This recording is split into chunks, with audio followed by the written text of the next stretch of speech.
Yo, what's up? Kembali lagi di channel LK45. Kali ini kita akan mendengarkan video debat seru antara Nandar dengan apologetik dari Kristen, di mana kita akan membahas mengenai racun. Nandar bilang bahwa Yesus diracun, tapi dia berusaha untuk mengalihkan dan tidak percaya bahkan bahwa Muhammad mati karena diracun. Bagaimana debat serunya? Kita akan lihat bersama-sama. Semoga dari sini kita dapat mengambil hikmah atau dapat mengambil apa yang baik dan membuang yang buruk. Selamat menikmati. Sabar, belum. Kamu kan selalu saya kasih duluan kamu. Kalau saya duluan nanti kamu nangis. Alasan lu sama aja. Silakan, mulai duluan. Tardis. Baik. Bismillahirrahmanirrahim. Assalamualaikum warahmatullahi wabarakatuh. Atika, teman-teman, terima kasih.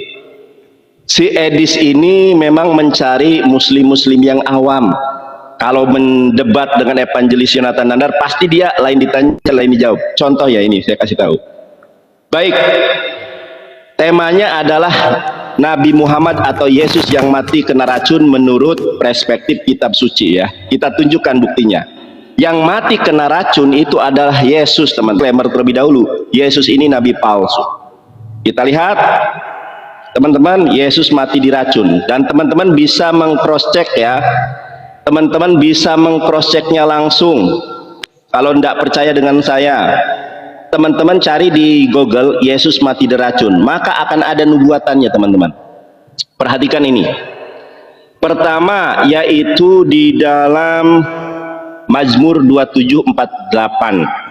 Dan segeralah datang seorang dari mereka, ia mengambil bunga karang, mencelupkannya ke dalam anggur asam, lalu mencucukkannya pada sebatang buluh dan memberi Yesus minum ya. Ini Matius 27:48. Mazmur 69:21, bahkan mereka memberi aku makan racun. Ini nubuatan Mazmur tentang Yesus, teman-teman ya. Mazmur 69:21, bahkan mereka memberi aku makan racun, dan pada waktu aku haus mereka memberi aku minum anggur asam. Tidak pernah ada di muka bumi ada seorang manusia yang meminum racun disertai dengan anggur asam dan berkata aku haus kecuali Yesus, teman-teman. Ini fakta sejarah ya. Kita buka Markus 15:23. Lalu mereka memberi anggur bercampur mur kepadanya tetapi ia menolaknya. Sekarang kita baca Yohanes 19:28-30. Yesus mati kena racun. Ini perikop ya. Sesudah itu karena Yesus tahu bahwa segala sesuatu telah selesai, berkatalah ia supaya genaplah yang ada tertulis dalam kitab suci. Teman-teman perhatikan di sini, aku haus. Tidak pernah ada diksi aku haus kecuali di dalam Mazmur. Nih teman-teman ya, diksinya ya, aku haus makan racun. Coba perhatikan, Yesus bilang di situ ada suatu bekas penuh anggur asam, maka mereka mencucukkan bunga karang yang telah dicelupkan dalam anggur asam pada sebatang hisop lalu mengunjukkannya ke mulut Yesus. Sesudah Yesus meminum anggur asam itu, berkatalah ia sudah selesai. Lalu ia menundukkan kepada kepalanya dan menyerahkan nyawanya. Ini terjemahan Gabrul. Di dalam bahasa Ibrani-nya Yesus kemudian mati kena racun. Nah, inilah fakta sejarah menurut Bible sendiri kalau Yesus itu mati kena racun. Teman-teman, itu menurut Yesus ya. Saya tidak berbicara asumsi. Saya sebagai seorang praktisi hukum kalau ngomong mesti ada data. Karena formula di dalam hukum positif, barang siapa yang menyatakan maka dia berkewajiban untuk membuktikannya. Dalam Bible sendiri Yesus mati kena racun. Dalam Bible sendiri Yesus, mohon maaf, menurut Martin Luther yang tidak terbantahkan datanya, berzina 3 kali. Jadi yang menghujat Yesus Kristus adalah Yahudi, yang menghujat Yesus Kristus adalah Kristiani, dan yang membela Yesus Kristus adalah umat Islam. Nyata kebenarannya bahwa Yesus mati kena racun sebagaimana data-data yang telah saya sampaikan. Jadi saya sudah ngomong dari sekian tahun yang lalu bahwa apapun hujatan Kristen terhadap Islam, yang akan membela Islam itu ya Bible itu sendiri ya. ngomong tentang pedofilia, ternyata Ishak menikahi Ribka usia 3 tahun. Kemudian Yosef menikahi ibunda Yesus ketika ibunda Yesus berusia 9 tahun. Itu data loh, nggak bisa terbantahkan. Jangan tepuk-tepuk kepala. Saya jamin teman-teman ya, pasti lain ditanya, lain dijawab kalau Edis. Sekarang tunjukkan kepada saya bukti kalau Yesus mati tidak kena racun. Bahkan Yesus mati gelis. Aduh, orang Sunda ini berkah selalu nih. Mantap. Menang PK, menang debat, berkah selalu buat kaum muslimin wal muslimat. Wa tujahiduna fisabilillahi bi amwalikum wa anfusikum. Berjuanglah dengan harta, dengan diri kalian sendiri. Jeder. Sekarang nanti tolong Anda tunjukkan bukti kepada saya Nabi Muhammad SAW kena racun. Kalau Yesus mati kena racun, ada data dan faktanya. Kalau kurang jelas nanti saya ulangi. Jeder. Jeder. Edis kalah debat. Sudah Nandar, nyalakan Sudah, waktunya. silakan. Jangan kabur, mukanya jangan ditutup. Saya kalau gini kan datang mau mencet layar, gimana sih? Saya terima rematch-nya nih, gimana sih Ya, Nandar nih? siap. Baik, Nandar, saya lagi-lagi kamu buat kecewa Nandar. Tema kita kan masalah racun. Bagaimana mungkin kamu bilang saya nggak jawab tema, kamu sendiri temanya racun, lari ke pernikahan Maria, lari ke pernikahan. Ini apa-apa sih Nandar? Kecewa loh penonton kamu bikin. Tema kita ini, ingat tentang racun. Lari kamu kemana-mana. Baik, saya jawab kamu, tuduhan-tuduhanmu. Kamu tadi mengatakan bahwasanya Yesus diberi anggur asam. Betul. Tetapi apakah diberi anggur asam itu membuktikan bahwa Yesus betul-betul meminum racun? Jawabannya tidak, Nandar. Sama seperti ini misalnya. Nandar adalah seorang lawyer, seorang pengacara. Orang datang ingin menyuap Nandar. Orang datang menyuap Nandar. Apakah kesimpulannya Nandar menerima suap itu? Belum tentu. Kalau ada narasi yang mengatakan orang menyuap Nandar, bukan berarti kesimpulannya Nandar adalah seorang penerima suap. Bisa saja Nandar menolak suap itu. Jadi kalau diskusi seperti itu Nandar, membaca Bible pun seperti itu. Tidak ada satupun narasi di dalam Bible yang mengatakan bahwa Yesus makan atau meninggal wafat karena racun. Saya bacakan ayat yang baru kamu kutip sendiri. Ya. Ayat ini yang akan menampol mukamu sendiri. Markus 15 ayat 23 yang baru kamu kutip. Lalu mereka memberi anggur bercampur mur kepadanya, tetapi ia menolaknya. Dikatakan Nandar tetapi ia menolaknya. Di dalam narasi lain dikatakan Yesus mengecapnya. Tetapi setelah dikecapnya, dia menolaknya. Karena apa? Karena dicapnya ternyata itu bukanlah air, tetapi diberi anggur asam tadi. Ingat Nandar, sama ya ketika kamu haus. Ketika kamu haus, ada orang memberi kamu minum. Iya kan? Saya kasih contoh. Nandar, kau jangan lihat sini, kau jangan minta-minta koin begitu. Dengarkan. Nandar, ketika kamu katakan bahwa kamu haus, kamu bilang, misalnya kamu disiksa orang, saya haus Pak, tolong beri saya minum. Lalu karena orang ingin melecehkan kamu, diberi kamu air comberan. Ketika kamu minum, kamu tahu bahwa itu bukan air, kamu menolaknya. Narasinya seperti itu Nandar. Ya, narasi di dalam Bible kalau kamu baca dengan utuh seperti itu. Markus ingin menceritakannya secara singkat, makanya hanya dikatakan lalu ia menolaknya. Kitab-kitab yang lain, Injil Yohanes, Injil Matius, Injil Lukas menjelaskannya lebih detail. Dia mengecapnya, lalu dia menolaknya. Sama itu pada intinya Nandar. Jadi baca Bible harus proporsional semacam itu. Ya, nah sekarang saya balik sama kamu Nandar. Apakah benar Muhammad meninggal karena racun? Ya, saya tidak omong kosong. Saya bacakan Nandar. Ya, saya bacakan. Pertama saya bacakan dulu ayatnya di dalam Quran.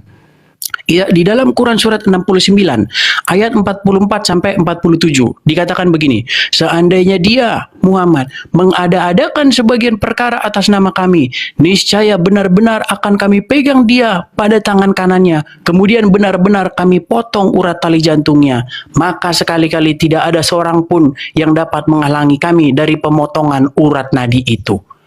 Ingat, Quran sendiri mengatakan kalau Muhammad mengadang-adakan akan kami potong urat nadinya.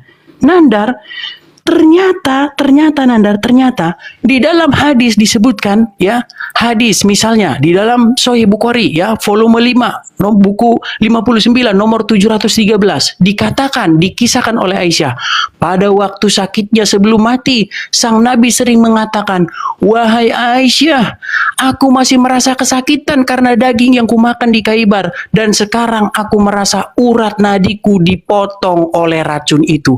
Muhammad sendiri mengatakan bahwa dia merasakan sakit akibat racun yang dimakan di Khaibar. Kamu kok mengada-ngada? Nanti kamu bilang, itu ada-ada, itu mengada-ngada. Seperti biasa, saya tahu tabiat kalian. Kalian kan tukang menolak-nolak sendiri.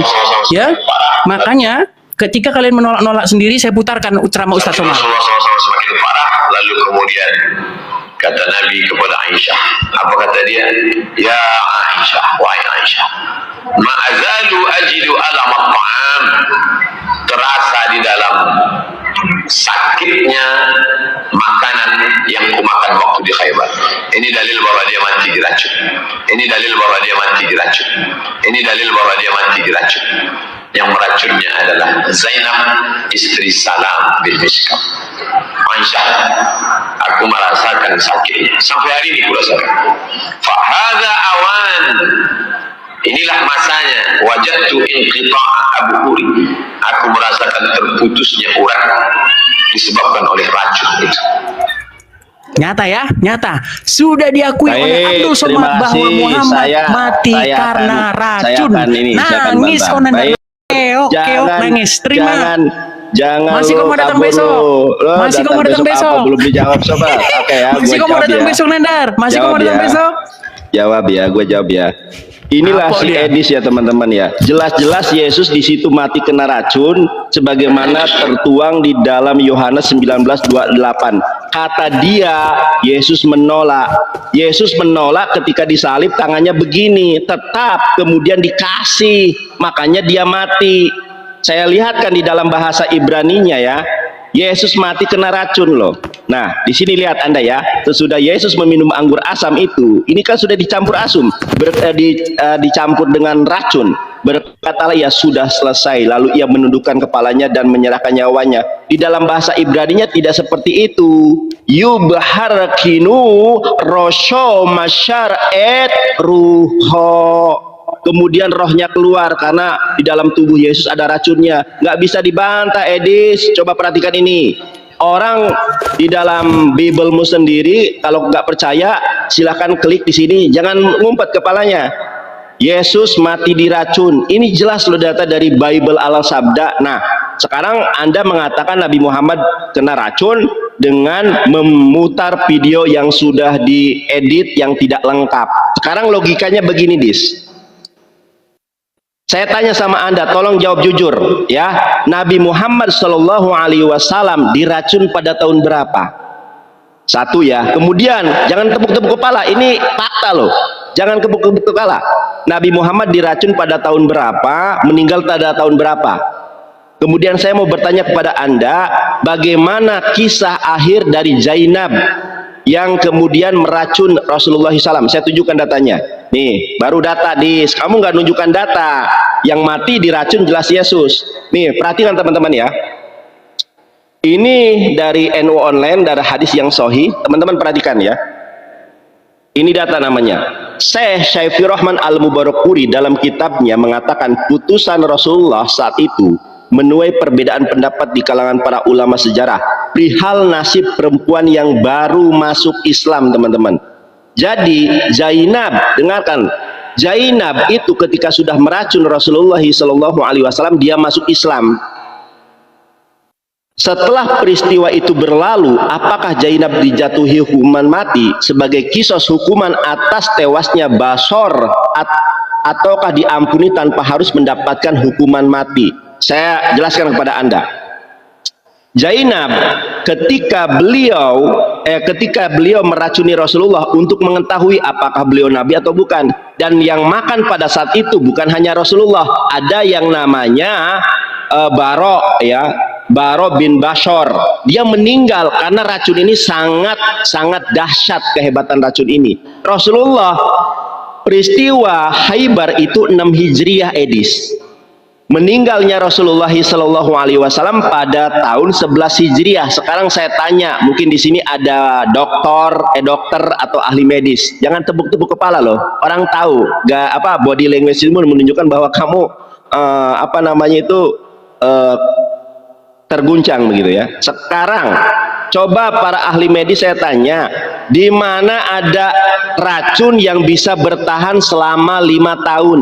Peristiwa perang Khaibar 6 Hijriah. Rasulullah Shallallahu Alaihi Wasallam meninggal pada tahun 11 Hijriah. Mana ada racun yang bisa bertahan selama 5 tahun? Tanya ahli medis, apalagi racun yang mematikan. Nah, Rasulullah Shallallahu Alaihi Wasallam meninggal bukan karena racun. Beda 6 tahun bro, 4 tahun itu selisih waktunya. Nah, Rasulullah Shallallahu Alaihi Wasallam meninggal pada karena risalah Islam telah selesai. Di mana dasarnya? Quran surat Al-Maidah ayat ketiga, Al-yauma akmaltu lakum dinakum wa atmamtu alaikum nikmati wa raditul lakumul Islam madina. Pada hari ini telah kusempurnakan bagimu agamamu, telah kucukupkan nikmatku kepadamu, dan telah kuridhoi Islam sebagai agama yang benar bagimu. Para sahabat ketika mendengar ayat ini turun menangis, ya Rasulullah, kalau risalah sudah selesai, kalau kenikmatan yang Allah anugerahkan kepadamu sudah dicukupkan, berarti akan meninggal dunia. 3 bulan setelah kejadian itu kurang lebih, Rasulullah SAW meninggal. Sekarang pertanyaan saya, bagaimana kisah Zainab yang meracun Rasulullah? Tahun berapa Rasulullah diracun dan kapan Rasulullah SAW meninggal dunia? Sebutkan racun mana yang bisa bertahan selama 5 tahun. Yesus baru minum mati karena memang racun berbahaya. Jeder. Jawab pertanyaan saya. Ya, kalah debat, kalah PK, orang sudah tahu kualitasmu. Ketika Silakan. diserang Bible-mu gak bisa nyalakan jawab. waktu Nandar, jangan kau ngomong Tidak terus, gak ada habis orang waktumu. Kristen yang sanggup mengalahkan saya. Oke, jangan nangis. Jawab pertanyaan saya. Baik, sudah waktu saya sekarang ya. Diam kamu Ya, sekarang silakan. Nandar. Baik. Jangan nangis kau. Jadi teman-teman, walaupun Muhammad sendiri mengatakan, Ya Aisyah, terasa racun yang kumakan di Khaibar itu. Sekarang terasa urat nadiku dipotong olehnya. Terus kau mau bilang bahwa Muhammad di situ salah, Nandar. Kau nanya, Muhammad, itu bukan karena racun itu. Kau mau bilang begitu sama Muhammad, sedangkan Muhammad sudah bilang itu karena racun. Kau jangan capek-capek ngomong. Racun apa yang bisa bertahan 3 tahun? Racun apa yang bisa sampai lama sekali seperti itu? Muhammad yang ngomong, karena racun yang kumakan di Khaibar. Kok kau mau bilang Muhammad tukang bohong, Nandar? Mau kau bilang Muhammad tukang bohong? Mau kau bilang Muhammad tukang bohong? Ya, jadi teman-teman, mereka ini nggak percaya karena Karesteng yang ngomong, orang Kristen yang ngomong, mereka nggak percaya. Biarkan Ustadz yang ngomong. Dengarkan ini, tadi Ustadz Abdul Somad, sekarang Ustadz Piranda yang ngomong. Dengar, kau pasang telingamu. Sakit yang terakhir yang akhirnya mengantarkan beliau kepada kematian. Sakit tersebut dijelaskan oleh para ulama disebabkan karena racun yang pernah dimakan oleh Nabi Shallallahu Alaihi Wasallam tatkala perang Khaibar. Sebagaimana kita ketahui, tatkala dalam perang Khaibar pada tahun 7 Hijriah, Rasulullah Shallallahu Alaihi Wasallam diberi hadiah oleh seorang wanita Yahudiyah. Dan Rasulullah SAW berhusnudzon kepada wanita tersebut, kasih kambing, dihadiahkan kepada Nabi, dan kita tahu makanan ahlul kitab halal dimakan. Ternyata wanita Yahudi tadi memberi racun di kambing tersebut, terutama di zira, di bagian paha kambing yang paling disukai oleh Nabi Shallallahu Alaihi Wasallam. Dia taruh racun banyak-banyak di situ. Akhirnya Nabi SAW makan dengan bersebagian para sahabat. Para sahabat makan dan Nabi juga sempat makan. Waktu Nabi sempat makan, tahu-tahu kambingnya berbicara, ini masmumah, saya beracun. Kata Nabi, berhenti. Sebagian sahabat sudah terlanjur apa? Makan. Ya, teman-teman ya. Makanya di sini saya tulis. Lanjut videonya, lanjut. Kenapa kau protes? Diam dulu, diam. Kenapa kau protes nih? Nih, lihat dengar ini. Kenapa saya katakan di sini wahyu terlambat? Kenapa saya bilang wahyu terlambat, Nandar? Ternyata setelah Muhammad makan, baru dia tahu, baru katanya ini masmuma, sesungguhnya saya beracun. Kambing yang ngomong sudah telat, racun sudah masuk, Nandar, baru dimuntahkan. Itulah penyebab kenapa lama, Nandar, nggak di tempat. seandainya Muhammad tidak menyadari bahwa racun itu beracun dimakan banyak-banyak, pasti sudah di tempat Nandar meninggalnya. Ya, apa kata perempuan Yahudi sebelum dia meracun Muhammad? Dia bilang, kalau kamu betul-betul seorang nabi, maka ini tidak akan mencelakaimu. Tetapi kalau engkau pendusta, maka racun ini akan mengakhiri nyawamu. Ternyata Nandar, Muhammad mengatakan kepada Aisyah, ya Aisyah, terasa racun yang kumakan di Khaybar itu telah memutus urat nadiku. Nandar, masih kau mau datang besok kalau begini? Masih kau mau datang besok? Sudah berapa ustadz yang saya putarkan videonya ke kamu? Nandar, kalau kau bilang, kalau wahyu itu Nandar, makanya di sini saya bilang wahyu itu harusnya datang sebelum Muhammad makan. Sebelum makan dong. Bilang, saya beracun. Ini sudah dimakan baru ngomong beracun. Jangan-jangan Nandar itu bukan wahyu, tapi dia mencicip, oh rasanya kok aneh, oh ini beracun. Nandar, kalau wahyu itu sebelum. Kalau udah kecicipan, ya saya juga bisa ngerasain itu bau sianida, seperti kasusnya Mirna. Kalau udah dicicipin bau-bau aneh, baru ketahuan itu racun, Nandar. Itu wahyu atau karena mencicipi? Jadi intinya sudah sempat masuk dan dimuntahkan, masuk sedikit. Piranda tadi sudah ngomong.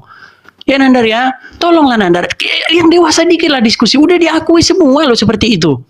Ya, nah kemudian teman-teman, kalau memang seandainya Allah ingin membuktikan ucapan perempuan Yahudi yang meracuni itu, seharusnya biarkan saja racun itu banyak-banyak masuk. Yang lain meninggal tapi Muhammad tidak meninggal. Ketika racun dibiarkan masuk ke tubuh Muhammad, sahabatnya meninggal tetapi dia tidak meninggal, itu justru akan membuktikan kepada wanita Yahudi bahwa dia adalah seorang nabi. Karena walaupun racun dimakan dia, tapi dia tidak meninggal. Seperti Paulus yang diikut ular berbisa, tapi dia tidak apa-apa, membuktikan bahwa Paulus adalah seorang nabi yang benar. Nandar, kau kena lagi Nandar. Dimakan racunnya kena, tidak dimakan juga kena. Seperti judulnya Dono Kasino Indro, maju kena, mundur kena. Masih kau mau datang besok? Oke, kalah lagi Masih kau mau Edis. datang besok? Gak jawab pertanyaan saya. Gak jawab pertanyaan saya. Ayo lagi. Ayo teman-teman, kita kalahkan dia PK. Masih kau mau datang besok, Nanda? Lu gak bisa jawab pertanyaan gua kok. Masih kau mau datang besok? Masih lah. Lu jangan tegang nih Edis. Babak belur dia.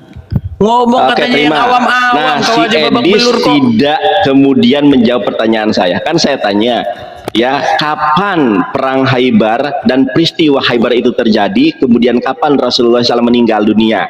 Dia sudah mengaku itu tadi, racun sianida saja satu tetes bisa membuat orang meninggal dunia.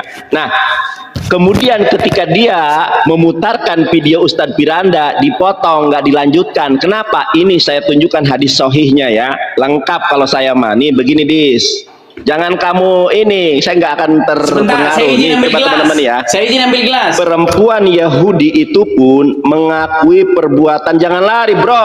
Saya ambil gelas, mau minum. Perempuan Yahudi itu pun mengakui perbuatan jahatnya. Rasulullah SAW bertanya kepada Zainab, mengapa engkau melakukannya? Zainab menjawab, ini Zainab berkata, telah sampai dari kaumku segala hal tentang dirimu, maka aku berkata kepada mereka, jika memang dia Rasulullah atau dia seorang raja, dia pasti mati dengan makanan yang beracun itu. Namun jika memang ia benar seorang nabi, dia pasti akan diberitahu. Nah, ini hadisnya Dodol nih, wa ingkana nabiya pasayyuh baro, maka akan dikasih tahu. Lo benar Rasulullah di dalam hadisnya itu, tapi telat kasih tahunya. Nabiya pasayuh baro, ya kan? Kalau dia adalah seorang nabi, dia akan dikasih tahu. Ternyata Rasulullah dikasih tahu, bro. Itu walaupun telat ya. Lalu nih, saya tunjukkan ini ya. Setelah Zainab mengaku atas semua pekerjaannya dan ulahnya yang sangat fatal itu, ternyata Rasulullah SAW memberikan ampunan kepadanya, meskipun membuat Bashar bin Baro tewas karena terlanjur menelan daging domba beracun yang dia hidangkan. Namun ternyata keputusan Rasulullah itu mengandung hikmah yang sangat luar biasa, di mana akal satu sahabat pun tidak sampai kepadanya. Setelah insiden itu, teman-teman perhatikan nih, Nah, ini yang jarang disampaikan oleh orang Kristen, teman-teman. Setelah insiden itu, wanita pembunuh racun itu langsung masuk Islam. Saat itu juga di hadapan Rasulullah. Hadis jelas mengatakan orang Yahudi yang meracun Nabi Muhammad masuk Islam. Kenapa? Karena Rasulullah SAW pada peristiwa tersebut tidak meninggal dunia. Kalau dia bukan Nabi asli, maka dia tidak akan dikasih tahu. Buktinya dikasih tahu, sementara Anda tidak mampu menjawab pertanyaan saya, dan Anda tidak mampu menyanggah bahwa yang Nabi palsu menurut Bible adalah Yesus. Yesus mati kena racun. Anda bilang tadi Yesus dicicipi, disembul ininya. Tuh, Nabi Muhammad saja ketika mencicipi domba beracun tidak mati, ya kan? Sedangkan Yesus baru dicelupkan anggur asam yang beracun itu mati. Di mana datanya? Sudah saya sampaikan data nih ya. Saya ulangi datanya nih. Teman-teman cari ini Yesus mati diracun. Ini data dari orang Kristen itu sendiri. Nah, Mazmur 69:21, bahkan mereka memberi aku makan racun, dan pada waktu itu aku haus, mereka memberi aku minum anggur asam. Ini diracik nih antara racun dan anggur asam. Mana mungkin Yesus menolak orang dia digantung di tiang salib. Nah, kita lihat nih, sesudah itu karena Yesus tahu bahwa segala sesuatu telah selesai, berkatalah supaya genaplah yang ada tertulis dalam kitab suci. Mazmur, dia di situ ada suatu bekas penuh anggur asam, maka mereka mencucukkan bunga karang yang telah dicelupkan dalam anggur asam. Mati ini loh. Ini campuran. Yesus kena racun mati. Ayat 30-nya dalam bahasa Ibraninya mati. Sekarang saya ulangi pertanyaan saya kepada Anda, ya. Kapan Nabi Muhammad diracun oleh wanita Yahudi? Satu. Tahun berapa? Nabi Muhammad meninggal tahun berapa? Kalau Anda berbicara hadis, tadi hadis matanya sudah saya jelas loh. Kalau engkau Nabi, maka engkau wal ahbaro, akan dikabarkan oleh malaikat Jibril, oleh Roh Kudus. Sekarang pertanyaan ketiga, ya. Pertanyaan ketiga, saya tanya kepada Anda, coba baca Al-Maidah ayat ketiga. Al-yauma akmaltu lakum dinakum wa atmamtu alaikum nikmati waraditul lakumul Islam madida. Sangat jelas Rasulullah SAW meninggal dunia karena risalah sudah selesai. Ayatnya jelas, gelis. Terima kasih. Sekarang Anda nggak ada loh datanya. Coba lanjutkan ceramah Ustadz Firanda Andirja kalau Anda berani. Kalah PK, kalah debat, yang mati kena racun adalah Yesus. Gak bisa dibantah. Hadisnya dicomot, video orang dicomot. Sudah saya katakan tidak ada Kristen yang sanggup mengalahkan saya debat. Edis aja babak belur tuh. Saking malunya kalah PK, kalah debat, dia tutup camp. Ayo lagi. Baik, Nandar ingin, saya bukan seorang pengecut ya, saya tidak mau memenggal-menggal video. Dia ingin diteruskan, kita teruskan, ya. Kita teruskan. Ketika akhirnya ada yang meninggal di tempat, dan ada yang meninggal belakangan, dan Nabi sudah terlanjur apa? Makan dari racun tersebut, namun tidak banyak, ya. Namun racun yang sempat dimakan oleh Nabi SAW tersebut ternyata memberi dampak penyakit bagi Nabi pada tahun-tahun berikutnya. Jadi Nabi diracuni pada tahun 7 Hijriah dan beliau meninggal pada tahun 11 Hijriah. Racun tersebut ternyata mempengaruhi kesehatan Nabi Shallallahu Alaihi Wasallam. Allah kalau sudah menghendaki sesuatu, maka Allah siapkan sebab-sebabnya. Kata para ulama, Allah ingin Nabi Shallallahu Alaihi Wasallam meninggal dengan cara mati syahid. Ya. Allah ingin Rasulullah SAW meninggal dengan kematian yang mulia, itu dengan mati syahid. Di antaranya dengan racun tersebut. Dengan racun tersebut, Nandar. Berapa tahun menderita karena sakit karena racun itu? 4 tahun, Nandar. Ya, jadi kalau kau tanya Nandar berapa tahun setelah peristiwa itu, betul 4 tahun. Nah, 4 tahun itulah dia Nandar sakit karena racun itu. Masih kau bantah Ustadz Firanda? Masih kau bantah Abdul Somad? Muhammad sendiri aja kau bantah. Muhammad sendiri yang bilang terasa racun yang kumakan di Khaibar. Mau kuputarkan lagi videonya? Kuputarkan lagi videonya ya. Putarkan lagi. Sakit Rasulullah SAW semakin parah, lalu kemudian kata Nabi kepada Aisyah, apa kata dia? Ya Aisyah, wahai Aisyah, ma'azalu ajidu alam at-ta'am, terasa di dalam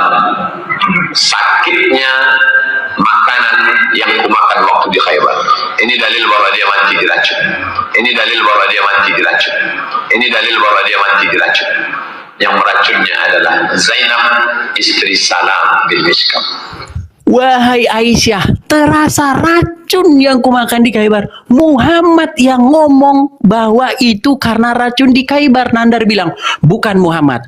Anda salah Muhammad. Saya Nandar lebih pintar dari Anda. Saya lebih dokter dari Anda.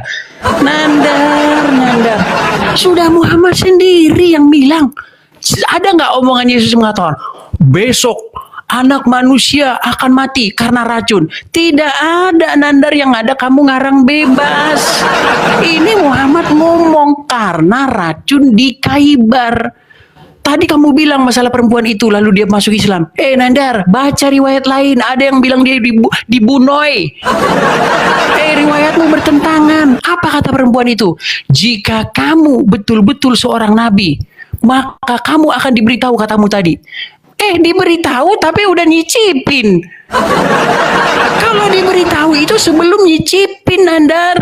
Masa ada racun, ngasih taunya sudah diminum, itu mah dia ngerasa sendiri. Itu mah dia ngerasa, lidahnya ngerasa aneh. Ini ada yang aneh ini. Nandar. Kalau wahyu itu sebelum, ngasih taunya sebelum kejadian dikasih tahu. Ini udah kejadian baru dikasih tahu. Makanya nih pertanyaan ini, wahyunya telat, Nandar terlambat. Nandar gerbang sudah ditutup, sudah masuk, sudah dimuntahin pun sudah sempat masuk dikit. Makanya tadi Ustadz Birenda ngomong, sudah sempat masuk sedikit. Makanya yang sahabat-sahabat yang banyak makannya meninggal di tempat. Ada yang kemudian juga nggak langsung semua di tempat, Nandar. Nah karena Muhammad udah nicip dikit, dia udah ngerasain pasti itu aneh.